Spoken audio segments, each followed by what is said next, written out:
So welcome to the video. आज हम Sanghvi movers के बारे में बात करते हैं। Sanghvi Movers can be considered as an Uber for cranes because it is essentially a crane renting business.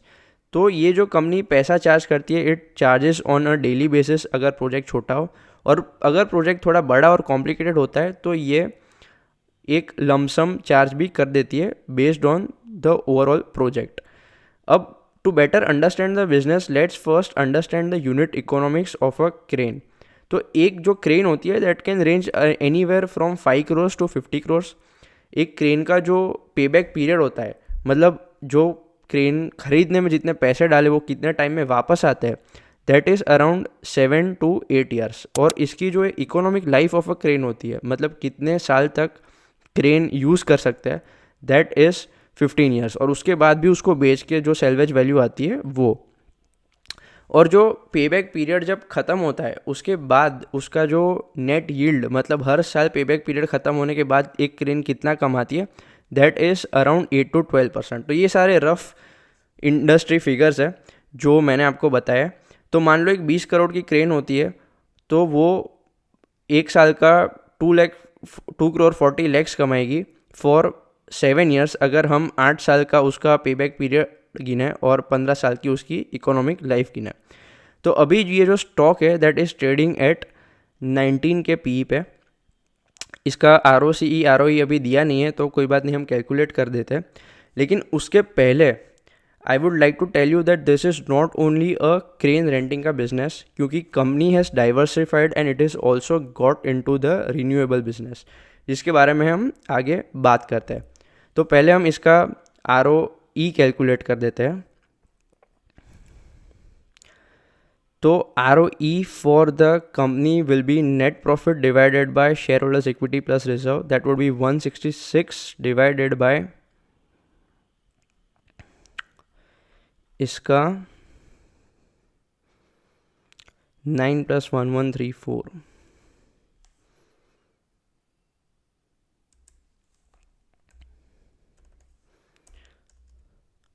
1143, that would B 14.5%। अब सिंस इसकी डेट है तो इसका हम अगर आर ओ सी ई भी कैलकुलेट कर दे साथ में, then that would B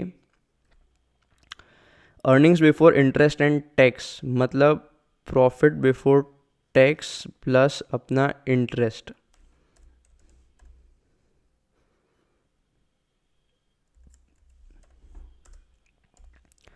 divided by, कहाँ गई बैलेंस शीट, उसका रिजर्व्स प्लस, सॉरी, उसका इक्विटी कैपिटल प्लस उसका रिजर्व्स प्लस उसका बोरोइंग्स, विच इज़ 16%। तो इसका आर ओ ई 14.5 है, R O C E is 16%। इसका हम क्वार्टरली सेल्स ग्रोथ अगर देखेंगे, that is 82% year on year quarterly हुआ है। एंड इसका हम नेट प्रॉफिट देखेंगे, दैट हैज़ अभी 50 का है, पहले 40 का था, तो इट हैज़ ग्रोन बाय 25%। इसका जो ईयरली ग्रोथ रेट है जो दिया नहीं है लेकिन गिन लेते हैं हम लोग,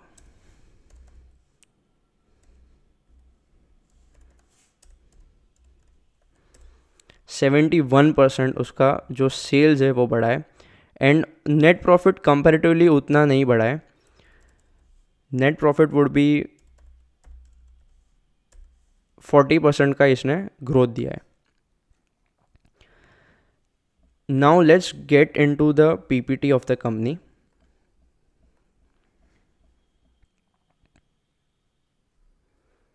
तो as you can see it caters a number of sectors. Renewable हो गया, refinery and petrochemical, infra, thermal, offshore and marine, cement, steel, railway. तो बेसिकली जो कंट्री का ओवरऑल इंफ्रास्ट्रक्चर ग्रोथ या फिर जो हैवी इंडस्ट्री का ग्रोथ होता है उस पर ये कंपनी काफ़ी ज़्यादा डिपेंडेंट है। अब हमने बात की थी इसके एक रिन्यूएबल की सब्सिडरी के बारे में। तो कंपनी ने एक नहीं 2 सब्सिडरी बनाई है। पहले तो जो संग्रीन फ्यूचर रिन्यूएबल सब्सिडरी है that is basically nothing but a wind EPC का बिजनेस, एंड उसके बाद कंपनी ने संघवी मूवर्स मिडल ईस्ट भी की है, so it is targeting the middle east. एक बात मैंने जो आपको कंपनी के बारे में अभी तक नहीं बताई and which is also important कि it is the largest crane rental player in Asia and it is the 5th largest in the world. तो ये जो चीज़ है कंपनी को एक प्राइसिंग पावर और एक ब्रांड रेपुटेशन भी देती है। अभी उसने मिडल ईस्ट में कुछ 12 क्रेन डिप्लॉय की है एंड काफ़ी रेवेन्यू रियलाइजेशन उधर से शुरू नहीं हुआ, but I think it is a very good move and a very good opportunity, क्योंकि आप देख सकते हो कि मिडल ईस्ट में डेवलपमेंट काफ़ी हो रहा है। उधर फीफा भी अनाउंस हो गया है, बहुत बड़ा कसिनो भी आई थिंक विन कसिनो खुल रहा है, और ओवरऑल डेवलपमेंट इंफ्रास्ट्रक्चर का वो लोग काफ़ी कर रहे हैं। So this two subsidiary can really push growth in the future. अगर हम इसका सेगमेंटल परफॉर्मेंस देखें कंपनी का, देन क्वार्टरली कंपैरिजन में आप देखोगे तो जो क्रेन हायरिंग का बिजनेस है उसमें इतना ज़्यादा ग्रोथ नहीं दिखा है, बट जो विंड ईपीसी का बिजनेस है that has grown 5 times, and जो नॉर्मल ईपीसी है दो it's contribution is less it has also grown 7 times। तो इसमें इसको काफ़ी ज़्यादा पुश मिला है थ्रू इट्स सब्सिडरी। एंड जो इस साल का भी क्वार्टर का जो पैट है उसमें 20% contribution is from the wind EPC का बिजनेस। ये कंपनी ने अपने इन्वेस्टमेंट पोर्टफोलियो बताया which is growing at 8.48 at higher and 7.73, जो सेफ इन्वेस्टमेंट्स कर रही है, काफ़ी arbitrage funds and corporate bonds etcetera, mutual schemes में भी इन्वेस्ट किया है। इसकी जो ऑर्डर बुक पोजीशन है that is 767 crores, this is as of 20th July, and उसके बाद आई थिंक इसको कुछ इतने ज़्यादा भी ऑर्डर्स नहीं मिले, आई थिंक 1-2 शायद मिले हैं, बट ऑल इन ऑल अगर इसका 905 का TTM सेल्स है तो इसकी जो ऑर्डर बुक है that is one metric that has to be watched very closely. कि मुझे ज़्यादा पसंद नहीं है, मुझे थोड़ी सर्टनटी अपने स्टॉक्स में पसंद है, इसलिए उसका थोड़ी ऑर्डर बुक ज़्यादा हो तो I would appreciate it more. Capital expenditure जो केपेक्स किया है ये सारा वो it is for buying new cranes.